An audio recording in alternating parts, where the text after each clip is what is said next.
जिस पीड़ित व्यक्ति के ऊपर पेशाब वो लड़का कर रहा था, उसने भी भगवा कलर का पैंट पहना हुआ था। अब वो भगवा, जब इनकी भावनाएं मिनट मिनट पर जागती हैं, हिंदू के नाम पर, सनातन के नाम पर, भगवा रंग के नाम पर, जो पीड़ित है उसका जो कपड़े का कलर है वो भगवा है। हाँ, अब इनकी भावनाएं नहीं जाग। जो देश के प्रधान सेवक बाहर घूमने विदेश चले जाते हैं 4,000 8,000 करोड़ के प्लेन में, और वो मणिपुर तक नहीं जाते, क्या आप उनको वोट देंगे? गलत तो गलत है। पैसा उसके यहाँ काम करता था, मजदूरी मांगने हाँ, तो फिर देखिए, वो गरीबी के नाम पर भी मान लीजिए आप, और बरादरीवाद के नाम पर भी मान लीजिए। मेरे साथ पूनम पंडित हैं और मध्य प्रदेश में जो एक घटना हुई है। पूनम पंडित जी, क्या आपने वीडियो देखा? हाँ जी, देखा। क्या प्रतिक्रिया आपकी? वो एक लड़का, एक बुजुर्ग है, और ऐसे बताया जा रहा है, जो बताया गया, वैसे जो वीडियो मैंने देखा उसमें था एक बुजुर्ग है, उनके ऊपर पेशाब कर रहा है, और शायद वो नशे की भी हालत में है। क्या नाम है उस शख्स का? परवेश शुक्ला। उनका नहीं पता मुझे, जो दूसरे हैं वो ट्राइबल पीड़ित है, आदिवासी हैं। हाँ, पीड़ित जो है उनका नाम नहीं पता। वो मजदूरी मांगने हाँ, मजदूरी, दिहाड़ी मजदूर है। इससे पहले भी ये इस तरह की वारदात कर चुके हैं। इससे पहले एक घटना और हुई थी जिसमें मतलब पत्रकारों को नंगा कर दिया गया था मध्य प्रदेश में। ये मध्य प्रदेश की ही बात नहीं, ये तमाम जगह होती हैं चीज़ें, और ख़ास करके जब हम देखते हैं कि जो राज्य कुछ बीजेपी के हैं उनमें कुछ ज़्यादा है, ऐसा नहीं है कि कहीं और नहीं है, होती हैं चीज़ें, लेकिन बहुत समय के आधार पर बहुत चीज़ें बीजेपी ज़्यादातर राजस्थान में, देखिए ज़्यादातर, मैंने आपको बोला राजस्थान में घटना हुई, फिर उस पर NSA भी लगा, देशद्रोह मुकदमा भी हुआ, उसको जेल भी भेजा गया, जिसने अभी पीछे किसी का मर्डर कर दिया था। आप कांग्रेस का बचाव कर रहे हैं। अब आप इसको कुछ भी कह सकते हैं, अब ये आपका अपना खुद का मत है।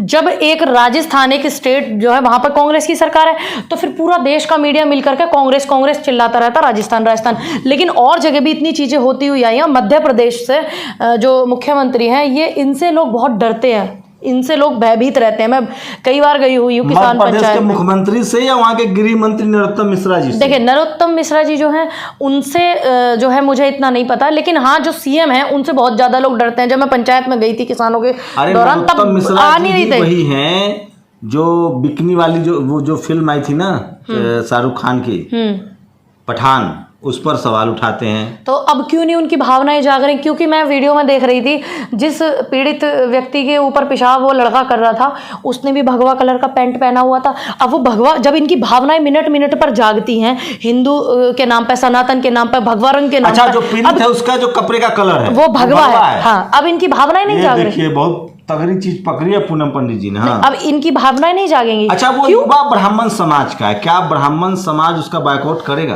बिल्कुल बायकॉट करना चाहिए, क्योंकि जब कर्म के आधार पर आप लोगों को अपने अपने वर्ण मिले हैं, और कर्म को ही प्रधान कहा गया। अगर आपके कर्म इतने नीचताई के हैं, तो फिर आपको कौन बोलेगा ब्राह्मण का क्या काम है? ब्राह्मण का काम है समाज को एक दिशा देना, दिशा निर्देश देना, अच्छे काम करना, ताकि समाज में एक अच्छी व्यवस्था का जो है एक मूल स्रोत हो जाए। ये ब्राह्मण का काम है। ये ब्राह्मण का काम नहीं है कि खड़े होकर पैंट खोल के तुम किसी के ऊपर पेशाब कर रहे हो। ये ब्राह्मण का काम नहीं है। दो ऐसी बड़ी घटनाएं हैं। हाँ, एक तो मान के चलिए ये कम पढ़ा लिखा ब्राह्मण है, एक तो अमेरिका के बड़ी कंपनी में नौकरी करता था, एयर इंडिया की फ्लाइट में उसने एक बुजुर्ग महिला पर पेशाब कर दिया, उसका नाम है शंकर मिश्रा जी। तो क्या मान लिया जाए कि मनुस्मृति में इसकी कुछ चर्चा है?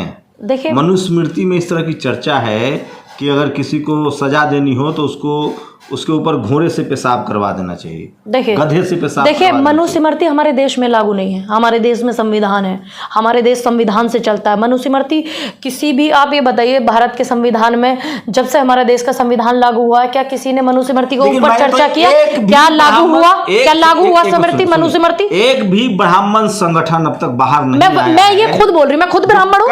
देखिए, गलत हुआ। देखिए शंभू जी, मैं खुद ब्राह्मण हूँ, तो मैं खुद बोल रही हूँ ना कि जब इनकी इतनी भावनाएं आहत होती हैं, धर्म के नाम पर ये इतने संगठन चलावे, तो आज इनकी भावनाएं आहत क्यों नहीं हुई? क्योंकि पहले तो इन्होंने मानवता का हनन किया, एक व्यक्ति को पीड़ित किया। व्यक्ति के लिए आपकी जो है मानसिकता नहीं जाग रही है, आपकी बुद्धि काम नहीं कर रही है। और जब आपकी बुद्धि पल पल काम करती है कि भगवा पे हमारी ये हो गया, वो हो गया, क्या करती? मैं उसको कानूनी कार्रवाई करती और सबसे पहले उसके साथ वही करवाती जो उसने दूसरे के साथ किया है। महसूस तो होता, कि हाँ मैंने ऐसा किया तो मुझे कैसे फील हुआ। ये तो फिर मतलब संविधान के देखिए, अब आप संविधान की भी बात करते हैं, अब फिर आप न्याय की भी बात करते हैं। अगर दो चार चीजें ऐसी हो जाए, बिल्कुल मैं संविधान को मानती हूँ, तो शायद ऐसी मानसिकता के, देखिए ऐसी मानसिकता के जो लोग हैं शायद वो इसी चीज से सुधरे, क्योंकि वो कानून से नहीं सुधर रहे। अभी आप बता रहे थे मुझे फ्लाइट में ऐसा हुआ, फ्लाइट वाले के ऊपर अगर कड़ी से कड़ी कानूनी, पढ़ा लिखा है, हाँ कड़ी से कड़ी अगर कानूनी कार्रवाई उसके ऊपर होती तो शायद ये नहीं मिलता देखने को। कह रहे हैं कि वो फ्लाइट वाला भी नशे में था,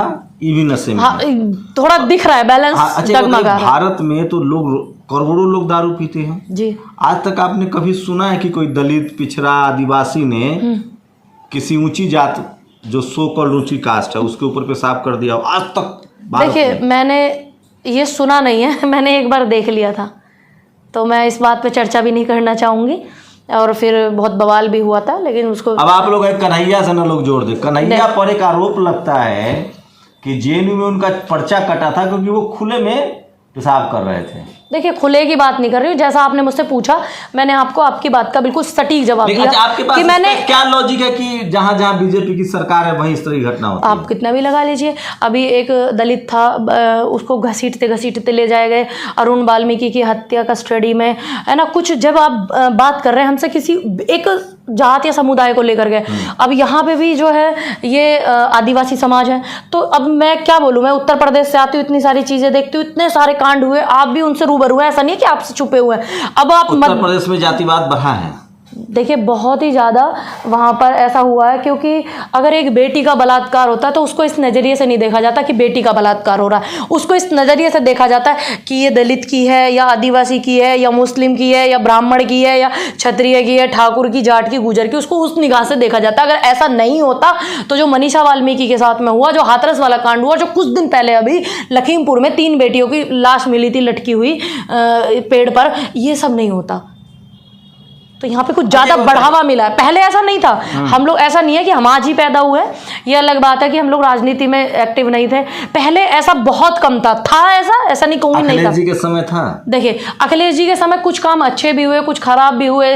मायावती जी के सामने मायावती जी के सामने जो उनकी जो व्यवस्थाएं थी वो बहुत अच्छी थी, सिर्फ वो एक चीज़ में मार खाई, मुझे उनका जो शासन चलाने का तरीका है, हाँ बस उनको एक बिरादरी की तरफ से, उनको एक ही बिरादरी का नेतृत्व करना, वो थोड़ा उनके प्रति खराब हो गया, लेकिन उनके जमाने में अच्छा था। अच्छा, राजस्थान में कांग्रेस गहलोत जी ने सब जाति के पुजारी बनाने शुरू कर दिए हैं, तो आप इसके पक्ष में या खिलाफ? देखिए अगर किसी के कर्म अच्छे हैं, अगर वो कर्म से विद्वान बनता है, वेद पढ़ के, पुराण पढ़ के, शास्त्र पढ़ के अगर वो विद्वान बनता है तो क्यों नहीं पुजारी बन सकता? कर्म है। आपको लगता है कि सारे जो इस देश में पुजारी मंदिर में बैठे हुए हैं सब वेद और शास्त्र और पढ़ा लिखा है? देखिए ज्यादातर जो है जाति की वजह से पुजारी लोग बने हुए हैं या अध्ययन की वजह से? देखिए अध्ययन की वजह से बने हुए हैं, क्योंकि ज्यादातर मैं देखती हूँ, बहुत जगह मैं जाती हूँ धार्मिक। आप सर्वे कीजिए पुजारियों का कितना एजुकेशन, आपको पता है कोई एमए पास करके, पीएचडी करके, एमए पीएचडी करके वो लोग नहीं बनते, लेकिन वेद किताब जो है वो तो पढ़ते हैं ना।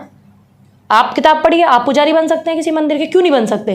क्योंकि आपने वो पढ़ा है, आपने शास्त्र पढ़ा है। शास्त्र पढ़ने वाला ज्ञानी है, एमए करके पढ़ने वाला मंदिर में नहीं बैठेगा, वो कहीं अच्छी जगह दफ्तर में बैठेगा। अच्छा, आपके पास 2 ऑप्शन है, एक पुजारन बनने का, साध्वी बनने का, और एक प्रधानमंत्री बनने का, आप क्या चुनेंगे? मैं साध्वी बनना चुनूंगी, क्योंकि मैं अपने सभी चीज़ों से मतलब कह सकते हैं आप मुझे कि मैं इच्छाओं से मुक्त हो गई हूँ। चुनाव क्यों लड़ रही है साध्वी बनना? देखिए चुनाव लड़ना एक अलग मत था, वो हो चुका है, अभी मैं बनी नहीं हूँ ना, तो साध्वी बनने के देखिए मैं इच्छाओं से मुक्त हो गई हूँ। मैं नहीं, मतलब मेरा, मैं लोगों की भगवा चोला पहनी, आप हो गई साध्वी, कल से समाज के लिए काम कीजिए। देखिए मैं तो समाज के लिए आज भी करती हूँ, भगवा चोला पहनने वाले लोग काम नहीं करते हैं, ये भी आप ध्यान रख लेना। नहीं, साध्वी देखिए ये अपना एक पर्सनल आपका विचार हो गया, ये आपका। अगर हमारे अंदर काबिलियत होगी तो हम प्रधानमंत्री भी बनेंगे, मुख्यमंत्री भी बनेंगे, एमपी एमएलए बनेंगे, अगर हमारे अंदर काबिलियत होगी तो मानते हैं ना कि मोदी जी काबिलियत से प्रधानमंत्री। देखिए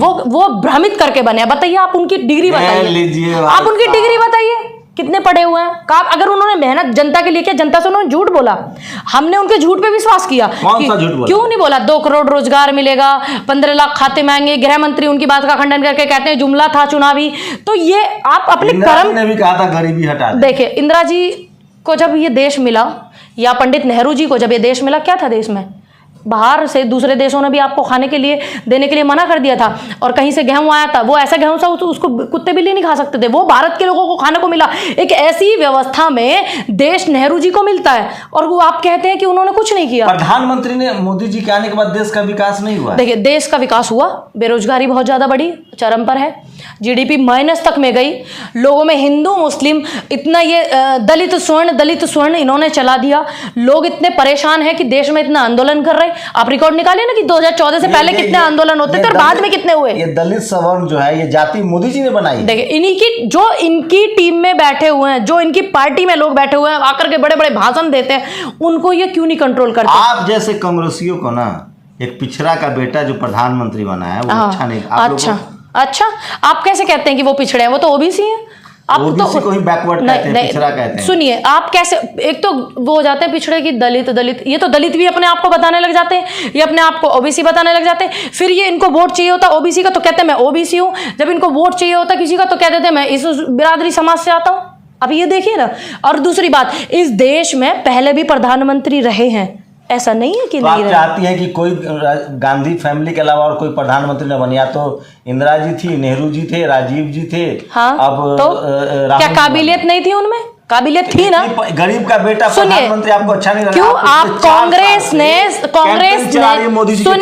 सुनिए कांग्रेस ने प्रधानमंत्री गांधी परिवार से अलग भी दिए। डॉक्टर मनमोहन सिंह जी गांधी नहीं थे, पंडित शास्त्री जी जो थे गांधी नहीं थे, वो अलग भी प्रधानमंत्री दिए। और अच्छा, वो सब गांधी परिवार की कृपा से प्रधान, मतलब सुनिए, ऐसा नहीं है कि अगर उनको मोह होता, अगर उनको मोह होता प्रधानमंत्री पद का, तो अब वो अपनी, उनकी खुद की, आप देख रहे हैं। मानती हैं कि कांग्रेस एक परिवार की पार्टी है? नहीं, क्यों मानती हो? सब पूरा देश उनका परिवार है। क्यों मानो? नेहरू मनमोहन सिंह को अगर उनको लालच होता तो वो बनती ना, सोनिया जी वो नहीं बनी ना, उन्हें सत्ता का लालच ही नहीं था, इसलिए वो प्रधानमंत्री नहीं बनी है। उन्होंने एक अच्छे विद्वान अर्थशास्त्र को प्रधानमंत्री बना, और देश की अर्थव्यवस्था कहाँ थी?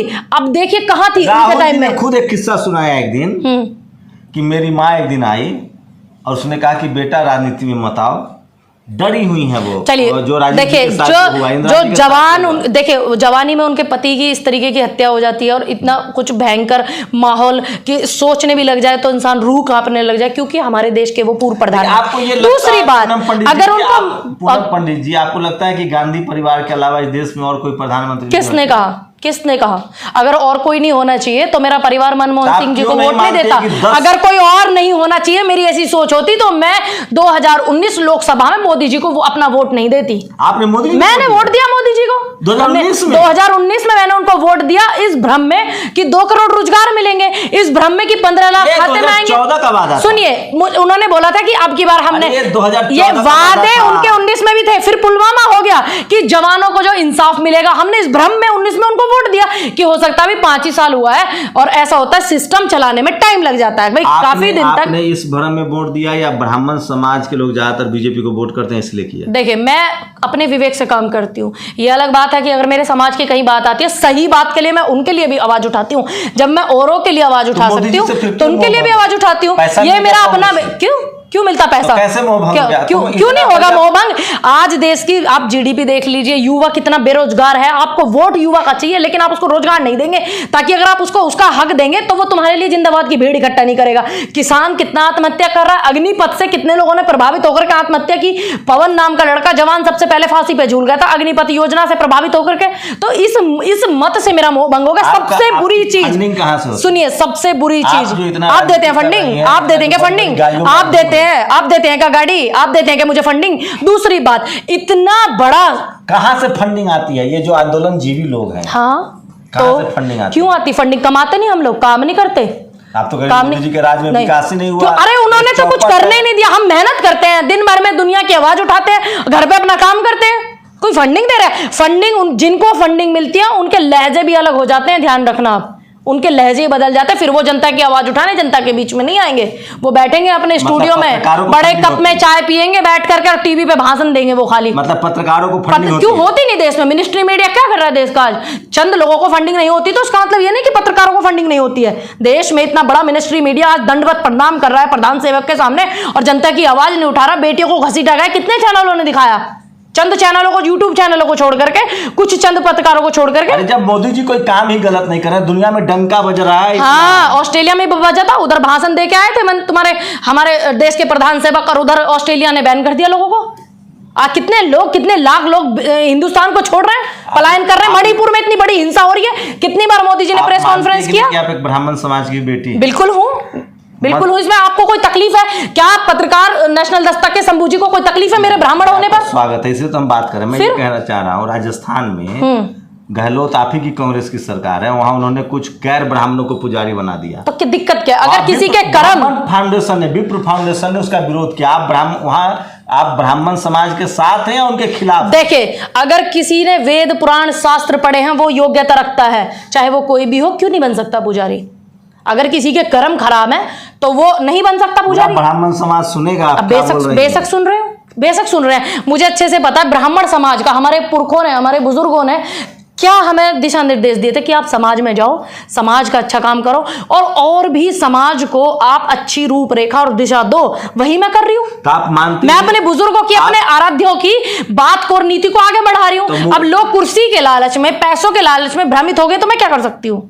आप बताइए। आप नहीं मानती है कि यहाँ मुगलों ने अत्याचार किया है? देखिए, जो बाहर से मुगल आए थे उन्होंने किया अत्याचार, कौन कहता नहीं किया?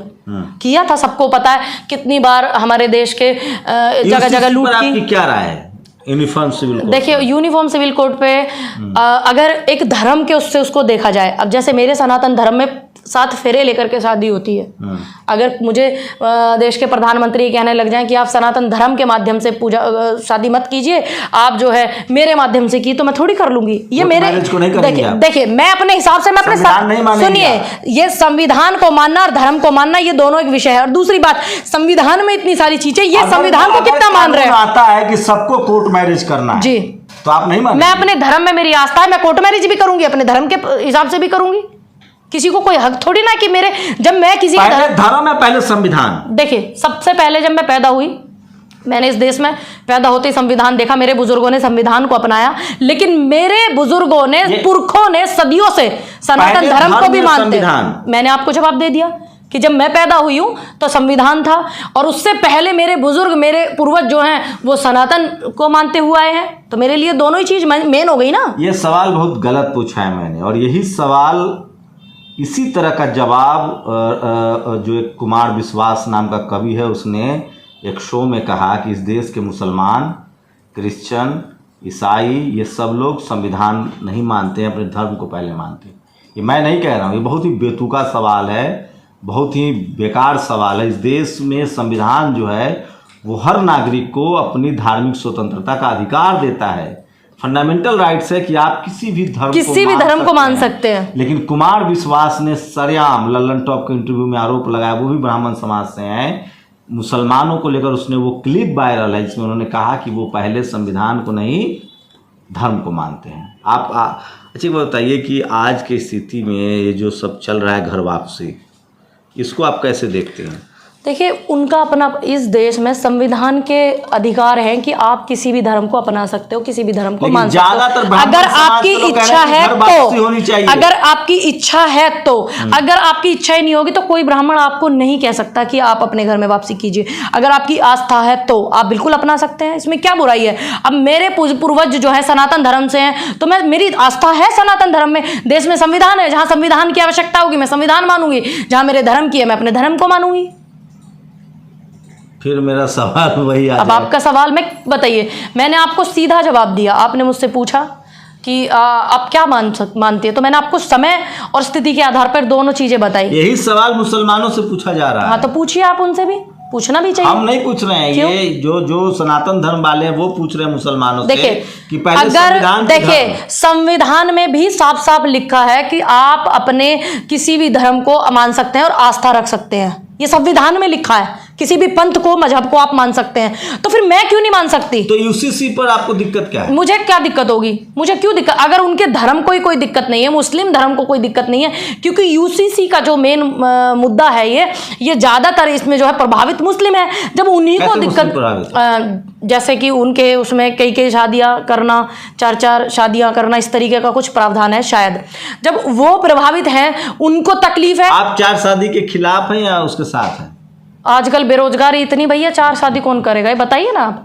बेरोजगारी इतनी, लोगों पे एक एक ना थामी जा रही और इतने परेशान हो रहे हैं। बीवी भी नौकरी करती, बच्चे भी नौकरी करते, पति भी नौकरी करता है, जब जा करके घर गृहस्थी चलती। 400 रुपए किलो अदरक हो रहा है, 200 रुपए किलो टमाटर हो रहा है। आप ये देखिए ना। प्रधानमंत्री को चिंता नहीं है क्या? देखिए, अगर उनको चिंता होती तो वह पहले चिंता करते, इस चीज से भी पहले चिंता करते। वो मणिपुर की चुनावी एक चिंगारी छोड़ दिया इस देश के नौजवानों को, की झुलसो। आपको नहीं लगता उनको कोई मतलब नहीं देश से। सुनिए, मैं आपका बड़ा हितैषी हूँ, धन्यवाद आपका। मैं इसलिए कर रहा हूँ, आपको नहीं लगता कि आप गलत पार्टी में है? ऐसे वक्त में जब पूरा सवर्ण समाज, ब्राह्मण समाज बीजेपी के साथ है, आप अपना एक अलग डफली बजा रहे हैं। देखिए, आप राजनीतिक रूप से फ्लॉप पार्टी में हैं। देखिए, जिस दौरान देश को आज़ाद करवाया हमारे बुजुर्गों ने, हमारे पुरखों ने, तो उस दौरान जब उनका जो समूह इकट्ठा हुआ था वो बहुत कम संख्या में था। ब्रिटिश बहुत ज़्यादा थे, अंग्रेज बहुत ज़्यादा थे, लेकिन जीत किसकी हुई? सच्चाई की। कोई बात नहीं, चीज़ें बिखरती है, सत्य है, थोड़ा परेशान होगा, बौखलाएगा, लेकिन पराजित कभी नहीं होगा। जब हमारे बुजुर्गों ने इतना किया, आप भी कर सकते हैं। ब्राह्मण समाज के लोग किसे वोट करते हैं? आप ईमानदारी से बताइए, किसको वोट करते हैं? सबको पता है। अभी धीरे धीरे ब्राह्मण वापस आ रहा है बीजेपी से, सबको पता है वापस आ रहा है। क्यों आ रहा है? पूरा बंटाढार समाज का इन्होंने कर दिया, देश का कर दिया। दलित और स्वर्ण चलाने लगे, हिंदू और मुस्लिम चलाने लगे। तो तकलीफ जनता को ही होती है ना, चाहे वो पंडित हो, चाहे जाट हो, गुजर हो, दलित हो, तकलीफ में तो जनता ही रहती है ना। उनको भी समझ आ रहा है। और फिर समाज हिंदू राष्ट्र के पक्ष में नहीं है क्या? अगर संविधान में ऐसा है तो मैं बिल्कुल पक्ष में हूँ, अगर नहीं है तो नहीं हूँ। नहीं, मतलब अगर हिंदू राष्ट्र बने तो बनेगा तो मैं स्वागत करूंगी, मुझे कोई दिक्कत नहीं। ये देखिए, ये कांग्रेस की नेता है। इसमें क्या है? इसमें तकलीफ बताइए ना। आप हिंदू राष्ट्र के पक्ष। सुनिए, अगर मैंने आपको पहले क्या बोला कि अगर संविधान में ऐसा है तो मुझे कोई तकलीफ नहीं, बनेगा तो स्वागत करूंगी। संविधान बदल दिया जाए तो? क्यों बदल दोगे आप संविधान? अब हमारे बुजुर्गों ने इतनी मेहनत से इसको लिखा है और हमारे बुजुर्गों ने इसको अपनाया है, लागू कराया है, तुम क्यों बदल दोगे संविधान? आप किसी भी, अब आप सुनिए, अब आप जो है एक चोर को बचाने के लिए इसमें जो है कानून बदल करके और उसको आजाद कर रहे हैं, रिहा कर रहे हैं आप। जैसे बिहार वाला एक हुआ रिहा, तो ये बिरादरीवाद नहीं चल रहा तो क्या चल रहा है? बिरादरीवाद करके आप एक इधर से बैक गेट से जो है कानून बदल करके आप मुल्जिमों को बाहर निकाल रहे हैं। तो ऐसे ही आप संविधान बदल देंगे तो फिर देश में महत्व क्या रहेगा संविधान का? और संविधान लिखने वालों का, देश को आजाद कराने वाले लोगों का, देश में इतनी शहादत देने वाले लोगों का क्या महत्व रह गया फिर इस देश में? फिर आप तो संविधान बदल रहे हैं तो बैठ करके ये भी बदलिए कि बेटियों का जो कोई बलात्कार करेगा उसमें फांसी का कानून बनना चाहिए। इस देश में नौकरी के लिए 50% महिलाओं की भागीदारी होनी चाहिए। इस देश में मंत्रिमंडल में महिलाओं की 50% भागीदारी होनी चाहिए। इस देश की कुर्सी पे बैठे हुए ऊपर से नीचे सारा मंत्रिमंडल का विस्तार होना चाहिए। 50% महिलाओं को मिलना चाहिए। वोट बैंक में तुम महिलाओं का 50% वोट तो ले लेते हो, लेकिन तुम टिकट 50% नहीं दे पाते हो। तो 60 साल तक कांग्रेस ने क्यों नहीं किया? क्या जितनी चीजें थी, जिस स्थिति में देश मिला, क्या नहीं क्या कांग्रेस ने? आप ये बताइए, आप कहां से पढ़े हैं? कहां से पढ़े आप? सरकारी स्कूल किसने बनवाया? वो किसने बनवाया बताइए? कौन सी सरकार में बना? 60 साल में वो सरकार में स्कूल बना दिए। कौन सी सरकार में बना? इलाज कराते हो कहाँ कराते हो? इलाज कहाँ कराते हो? सरकारी में। तो कहाँ किसने बनवाए? वो किसकी सरकार में बने? आप मोदी जी के बला में इलाज करवा। अभी मोदी जी वाले आयुष्मान में, पहले था आयुष्मान जब पहले इलाज करवाते थे? नहीं। तो कैसे कहाँ कराते थे? तब से इलाज करवा। उससे पहले नहीं इलाज करवाते थे? जड़ी बूटियों से ठीक होते थे, जो ब्राह्मण आपको देते थे उससे ठीक होते थे क्या? बताइए शंभू जी। सब मोदी जी के आने के बाद ही राशन। आप भी मोदी जी के आने के बाद आए हैं क्या 2014 में? नहीं, मैं पैदा तो पहले। मुझे लगता नहीं वैसे आपके इन विचारों से। कैसे कि आप बोल रहे हैं कि सब कुछ उन्हीं के आने के बाद आया, तो मुझे लगा आप भी आए हो। 60 साल में जो गड्ढे, ये आप कुछ भी बोलिए, कांग्रेसी बौखलाए हुए हैं। आप तो नहीं बौखला रहे मेरी बातें सुन के। 60 साल में जो कांग्रेस ने इस देश की बुरी हालत की है। क्या बुरी की है? इस देश में ये देश ऐसे हालात में नेहरू जी को मिला। आप सोचिए, सिर्फ सोचिए और महसूस कीजिए क्या स्थिति थी। 60 साल में क्या जब हमारे मनमोहन सिंह प्रधानमंत्री थे तो हमारा देश जो है तुलना कर रहा था अमेरिका की, और आज मोदी जी प्रधानमंत्री है।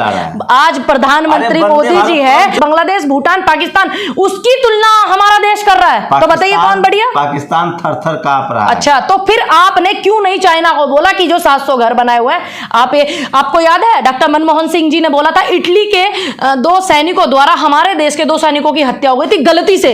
तो वो भाग गए थे इटली। तो मनमोहन सिंह जी ने, मछुआरे, उन्होंने बोला था तुरंत कि आपको कानूनी प्रक्रिया से गुजरना पड़ेगा या हमारे राजनीतिक रिश्ते खराब हो जाएंगे इटली से, बोला था मनमोहन सिंह जी ने। तुरंत अगले ही दिन इटली ने उन लोगों को भेजा और जो यहाँ जितनी भी कार्रवाई कानूनी सजा थी उनकी हुई। ठीक, अब देश के प्रधानमंत्री क्यों नहीं बोलते कि चाइना को या तो तू पीछे हट, हमारी जो जगह है उसको छोड़, वरना तेरे और हमारे रिश्ते खराब हो सकते हैं? क्यों नहीं बोलते आज के दौर में? बोलना चाहिए नहीं बोलना चाहिए?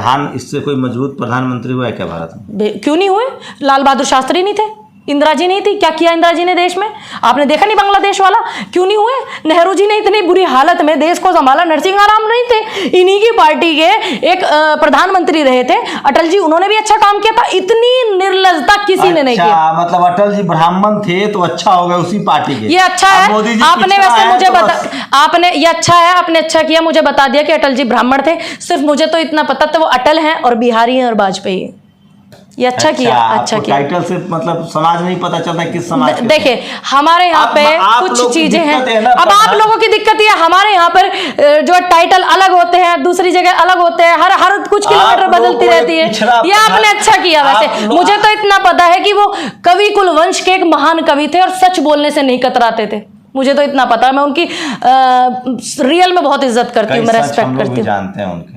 चलिए अच्छी बात है। प्रधानमंत्री से इसीलिए नफरत करती है ना क्योंकि वो पिछड़े समाज। किसने कहा कि मैं नफरत करती हूँ? बिल्कुल भी नहीं। मेरे देश के प्रधानमंत्री है, मैं कैसे नफरत कर सकती हूँ? मैंने उनको वोट दिया 2019 में, तो मेरा अधिकार है उनसे सवाल पूछने का। आप 2002 जब से किसान आंदोलन हुआ है तब से आप उनके बारे में अनाप शनाप। उससे पहले मैंने उनको वोट दिया, उनकी तो आप गाथा नहीं गाते हैं। अगर 19 में मैंने वोट दिया तभी तो मैं उनसे सवाल कर रही हूँ अपने प्रधानमंत्री जी से। 2024 में देंगी वोट? बिल्कुल भी नहीं दूंगी, क्योंकि आएंगे तो मोदी। देखते हैं, आप भी देखिए और हम भी देखेंगे कि नज़ारा क्या होगा 24 में, और दौर ही अलग होगा। जो देश के प्रधान सेवक बाहर घूमने विदेश चले जाते हैं 4000 8000 करोड़ के प्लेन में, और वो मणिपुर तक नहीं जाते, क्या आप उनको वोट देंगे? क्या मणिपुर के लोग हिंदुस्तान के लोग नहीं है? महाराष्ट्र में देखा क्या? महाराष्ट्र में आप भी देखिए क्या हो रहा, बिखर रहे हैं ये लोग। सरकार टूटने वाली है, उनके विधायक उधर से उधर आने वाले हैं। अरे आपके कांग्रेस का गठबंधन टूट गया। अरे कांग्रेस के गठबंधन को तो आप देख रहे हैं निगाह गड़ा करके, वो देखने के लिए आईटी सेल बहुत है बीजेपी का। आप इनका भी देखिए ना कि इनके 40 विधायक भी टूटने वाले हैं, आप वो भी देखिए। किनका 40,000 टूटने? भाजपा के भी टूटने वाले हैं। इतनी मीटिंगें चल रही हैं। तो आपको लगता है कांग्रेस की वापसी हो जाएगी? बिल्कुल होगी, क्योंकि समय कैलेंडर जो है, कैलेंडर कहता है मुझे बदल दीजिए। अच्छा, अब समय है कि बदल दो। सरकार सत्ता बदलती आई है। नेहरू जी जब उनकी डेथ हो गई थी नेहरू जी की, तो हम भी ये कहते कौन प्रधानमंत्री कोई एक काम जो दिया ना समय पर प्रधानमंत्री? मोदी जी का कोई एक काम जो आपको पसंद है? मुझे उनके कपड़े पहनने बहुत पसंद है, वो बहुत जल्दी बदल लेते हैं। और सबसे बड़ी बात यह कि वो हमारे बुजुर्गों को नहीं अपनाते लेकिन उनके कपड़ों को अपनाते हैं। नेहरू स्टाइल उनका बहुत पसंद है। मुझे गर्व है इस बात पे कि वो नेहरू स्टाइल के कपड़े पसंद करते हैं, नेहरू जी के। तो नेहरू जी को आप इसलिए पसंद करते हैं कि वो ब्राह्मण थे? आपका दिमाग खराब है क्या? कैसे? कि वो ब्राह्मण थे? अरे मेरे देश के प्रधानमंत्री थे, मेरे देश के प्रधानमंत्री रहे, नरसिम्हा राव भी रहे हैं, तो उनके विचार अच्छे नहीं है देश के प्रति कि ब्राह्मण, बार बार आप ब्राह्मण पे अटका देते हो बात। अब से पहले और भी प्रधानमंत्री हुए जो नॉन ब्राह्मण भी रहे हैं, ऐसा नहीं है नहीं रहे। तो मोदी जी प्रधानमंत्री नहीं है?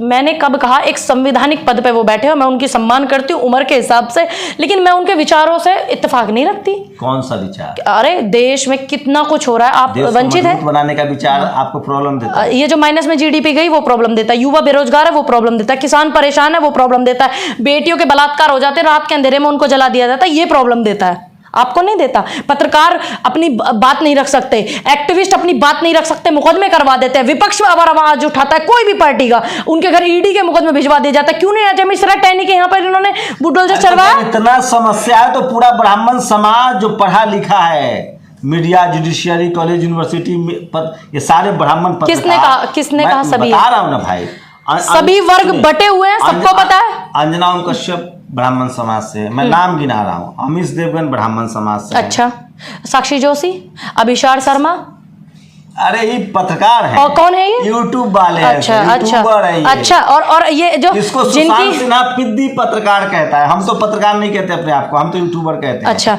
सुशांत सिन्हा, रविश कुमार, एक मिनट, रविश कुमार पिद्दी पत्रकार। रविश कुमार देखिए, गौर कीजिएगा, शंभू जी बोल रहे हैं पिद्दी पत्रकार। सुशांत सिन्हा ने नाम दिया है। हाँ, ये सब पिद्दी पत्रकार है। हाँ, आपकी नजरों में आप पत्रकारिता का अपमान कर रहे हैं। रविश कुमार जैसे सबको गोदी पत्रकार कहते हैं। अजीत अंजू, गोदी मीडिया। टीवी वाले इन सबको पिद्दी पत्रकार कहते हैं। टीवी वाले, क्योंकि टीवी वालों को भर भर के बैग नोट चले जाते हैं और वो सज धज करके बैठ जाते हैं स्टूडियो में और आए दिन प्रचार प्रसार करते रहते हैं। मैं इतना पूछना चाहती हूँ टीवी वाले पत्रकारों से जिनका आप जिक्र कर रहे हैं, मणिपुर राज्य को कितना दिखा रहे हैं 2 महीने से, बताइए। राहुल गांधी ने जाकर शांति फैला दी। अच्छा, उससे पहले क्या था? अगर पीड़ित लोगों से मिलना, उनके आंसू पोंछना, उनको गले लगाना, अशांति फैलाना आपकी नजरों में है तो मेरे ख्याल से देश के सभी नेताओं को यही करना चाहिए। नहीं जाती हैं? क्यों जाऊं मैं टीवी पे? 2 इधर बैठा दिए जाते हैं और एक बैठा दिया जाता है विश्लेषक, राजनीतिक विश्लेषक, ठीक, और एक बैठा देते हैं कांग्रेस के। वो जो विश्लेषक होते हैं और जो सीनियर पत्रकार होते हैं वो सारे बीजेपी का सपोर्ट करते हैं, कांग्रेस वालों का अब माइक म्यूट कर देते हैं। तो मैं क्या करूं टीवी पे जाके? आप बताइए, टीवी से दुनिया नहीं चलती है। अच्छा, आपकी सरकार ने लालच देना शुरू कर दिया यूट्यूबरों को। अच्छा, आपने लिया? राजस्थान सरकार आपने लिया? अनाउंस किया है। आपने लिया? हम तो किसी से नहीं, फिर मैं वही पूछ रही हूँ, आपने लिया लालच? नहीं, उन्होंने अनाउंस किया कि हम यूट्यूबरों को 5-5 लाख रुपए देंगे। देखिए, अच्छी बात है। अगर कोई, जैसे अब हमारे देश की समस्या कौन दिखा रहा है? यूट्यूबर। देश का जो मिनिस्ट्री मीडिया वो दंडवत प्रणाम कर रहा है देश के प्रधान सेवक के सामने। अगर हमारा देश की समस्याओं को, जनता की समस्याओं को, किसानों की समस्याओं को दिखाने के लिए यूट्यूबर अपना माइक लेके जा रहा है, अगर उसको थोड़ा मदद मिल जाएगा अपना कैमरा माइक वाइक अच्छा खरीदने में, तो आपको क्या तकलीफ है? क्या आप पत्रकारों के हित नहीं चाहते हैं? पत्रकारों का खरीदना नहीं हुआ, ये आप कहते हैं ना खरीदना। अभी मैं तो बोलती हूँ देश के जो मीडिया को खरीदा हुआ है उसको खरीदना कहते हैं। अगर सच्चाई दिखाने के लिए लोगों की मदद करना आपको खरीदना लगता है, वो आपके विचार है। सारे ब्राह्मण पत्रकार बिके हुए हैं। क्यों? सुमित अवस्थी, अंजना ओम कश्यप, चित्रा त्रिपाठी, मैं तो जिसने इस देश के आंदोलन को आतंकवादी, खालिस्तानी, पाकिस्तानी का नाम दिया था वो बिके हुए नहीं। तो क्या इस देश में अन्न पैदा करने वाला, धरती का सीना चीर करके आप उसको ये कह रहे हो कि पाकिस्तानी बैठा हुआ, खालिस्तानी आतंकवादी बैठा हुआ? देश का किसान, वो जो रोटी आप स्टूडियो में बैठ करके खाते हैं वो भी हम ही देते हैं। ज्यादातर ब्राह्मण पत्रकार हैं। साक्षी जोशी भी पत्रकार है, प्रज्ञा मिश्रा भी पत्रकार है, वो भी ब्राह्मण है, और ये आपका अभिषार शर्मा भी ब्राह्मण है, और एक प्रसुबन वाजपेयी जी हैं वो भी ब्राह्मण है। इनका भी तो जमीर जिंदा है, अजीत अंजुम है, मैं नॉन ब्राह्मण की अगर बात करूं, और आप हैं, आप भी तो दिखाते हैं। लेकिन आप ब्राह्मण, दलित, स्वर्ण, हिंदू, मुस्लिम, इसको छोड़ करके आप देश की अगर समस्या दिखाते हैं तो आप गलत करते हो। जाति नहीं है, जातिवाद नहीं है। अगर है जाति, देखिए सब अपने अपने समाज में अपनी अपनी बिरादरियों को मानते हैं, ऐसा नहीं है नहीं मानते। एनसीआरबी के आंकड़े, भारत में जो सबसे ज्यादा हत्याएं होती है ना, वो जाति के नाम पर होती है। देखिए, इस चीज को जब संविधान देश में नहीं था तब और ज्यादा गंभीर था ये विषय, बहुत ज्यादा फैला हुआ था। अब जैसे संविधान लगा को लेकर बहस होनी चाहिए कि जाति के नाम पर जो अत्याचार हो रहा है, वो जो मध्य प्रदेश, मेरे हिसाब से आता हूँ मध्य प्रदेश में जो पेशाब, मेरे हिसाब से मानवता के आधार पर बहस होनी चाहिए। मध्य प्रदेश में जो पेशाब किया है, अगर सामने वाला कोई ब्राह्मण होता तो भी उस पर पेशाब कर देता। देखिए, मैंने आपको बोला मानवता के आधार पर। वो बताइए, जाति की वजह से उसको, आदिवासी को प्रताड़ित किया गया है कि गरीबी की वजह से? गरीबी की वजह से। अच्छा, हाँ, कोई क्योंकि मैं होता तो भी उसके साथ सुनिए, मैं इसलिए नहीं कह सकती क्योंकि मुझे नहीं पता कि वो आदमी उसको जानता है नहीं जानता है, चाहे वो कोई ब्राह्मण है या कोई दलित है, गलत तो गलत है। पैसा उसके यहाँ काम करता था, मजदूरी मांगने आया था। तो फिर देखिए, वो गरीबी के नाम पर भी मान लीजिए आप, और बरादरीवाद के नाम पर भी मान लीजिए, जब उसको पता है सब कुछ। फर्क है, मैं यही बता रहा हूं। अगर उसको पता है ना। पूनम पंडित के हिसाब से मैं फिर कह रहा हूँ, इस देश में कोई कांग्रेसी हो सकता है, कोई बीजेपी वाला हो सकता है, लेकिन जब जाति की बात आएगी तो वो किसी पार्टी में हो भाई साहब, लेकिन वो खड़ा अपनी जाति के साथ होता है। हो, इसमें आपको मेरा ऐसा लग रहा है, मैंने आपको बोला अगर वो पहले से जानता है तो उसने गलत किया, क्योंकि फिर उसको पता है कि जाति का भी मामला और गरीबी का भी। मैं फिर कह रहा हूँ, एक बात मेरी राय है, आप लोग अपनी राय दीजिएगा, पूरी बातचीत पर भी राय दीजिए। और मैं फिर कह रहा हूँ, कोई कांग्रेसी हो सकता है, बीजेपी में हो सकता है, सपा में हो सकता है, बसपा में हो सकता है, आरजेडी में हो सकता है, नेशनल दस्तक में हो सकता है, लेकिन इस देश की सच्चाई जाति है। ये कृषि प्रधान देश नहीं, जाति प्रधान देश है, और लोग अपने अपने जातीय हितों के साथ खड़े होते हैं। मैं फिर कह रहा हूँ, जब सही की बात होती है तो अपनी जाति के भी लिए खड़ा होना चाहिए, और सही की बात होती है तो दूसरी जाति के लोगों के साथ भी खड़ा होना चाहिए। जितनी भी इस देश में बलात्कारों के ऊपर डिबेट हुई है या बलात्कार बेटियों के हुए हैं, ज्यादातर दलितों के साथ में मैं रही हूँ। आप इस बात को भी मत भूलना कभी कि मैं सही के साथ हूँ, बिल्किस बानो भी हो। आप अपवाद हो सकते हैं, आप कह सकते हैं ऐसा अगर हो जाए जो पूनम पंडित कह रही है। क्यों मनीषा वाल्मीकि क्या ब्राह्मण थी? हाथरस वाली बेटी ब्राह्मण थी, लखीमपुर वाली जो तीनों बेटी थी वो ब्राह्मण थी क्या? जो ये वाल्मीकि समाज से बेटी दिल्ली में नागलोई में थी वो ब्राह्मण थी क्या? तो नहीं ना। इनके लिए बिल्किस बानो ब्राह्मण थी क्या? नहीं ना। इनके लिए भी मैंने अपनी आवाज उठाई। क्यों उठाई? मेरा क्या क्या कारण जमा किया? बिल्कुल गलत। एक भी हिंदुस्तान के अंदर कोई नहीं बता सकता किसी से चंदा लिया, सिर्फ इसलिए कि ये हिंदुस्तान की बेटी थी और इनके साथ गलत हुआ। मैं वही कह रहा हूं, जो पूनम पंडित कह रही हैं, अगर इस देश का हर नागरिक ऐसा ही हो जाए जो जाति, धर्म और लिंग के आधार से ऊपर उठकर जातिवाद, लैंगिक भेदभाव और संप्रदायवाद के खिलाफ जब बात करेगा तभी देश बेहतर बनेगा। हम सबको खुशियों में हम किसी को शामिल करें न करें, अपने दुखों में किसी को शामिल करें न करें, लेकिन एक इस देश में अगर आप इस देश को मजबूत बनाना चाहते हैं तो हमें बुरे वक्त में और जिसके साथ बुरा हो रहा है उसके साथ जाति और धर्म से ऊपर उठकर खड़ा होना पड़ेगा, मानवता के नाते से खड़ा होना पड़ेगा। लेकिन ये देश दुर्भाग्य है कि संविधान बनने के बाद भी जाति, धर्म और लिंग के आधार पर भेदभाव में बटा हुआ, और इसी का नतीजा है दिमाग में जो जाति की हनक है, जाति का जो रसूख है, इसी वजह से कोई लाचार, बेबस, दलित, पिछड़े, आदिवासी पर पेशाब कर देता है। क्या इस शख्स को, ब्राह्मण समाज के लोगों को आकर इसको बैकआउट करना चाहिए या नहीं करना चाहिए? अब ये मत कह दीजिएगा, आज जो मुख्यमंत्री ने कहा है कि अपराधी की कोई जाति नहीं होती है, अगर ऐसा हो जाए तो ये बहुत अच्छी बात है। अगर सिस्टम उसको ना बचाए तो ये बहुत अच्छी बात है। अगर ऐसा है, सोचिए अगर वो आरोपी मुसलमान होता तो टेलीविज़न पर बहस हो रही होती। आप लोग अपनी प्रतिक्रिया जरूर दीजिए। शुक्रिया, आपका भी बहुत बहुत शुक्रिया, धन्यवाद बहुत बहुत। और मेरा एक निवेदन है आपसे भी, तमाम मीडिया के लोगों से, कि जब भी टीवी पर डिबेट हो, वैसे तो मिनिस्ट्री मीडिया नहीं मानेगा, जब टीवी पर डिबेट हो तो वो मानवता के आधार पर और जनता के मुद्दों पर होनी चाहिए। नेशनल दस्तक की आपसे गुजारिश है कि अगर इसको बचाना चाहते हैं तो नेशनल दस्तक को सब्सक्राइब करने के लिए रेड कलर के सब्सक्राइब बटन को दबाएं, फिर बेल आइकन की घंटी दबाएं। नेशनल दस्तक को बचाने के लिए बहुत जरूरी है कि हर खबर को शेयर करें, लाइक करें, कमेंट जरूर करें।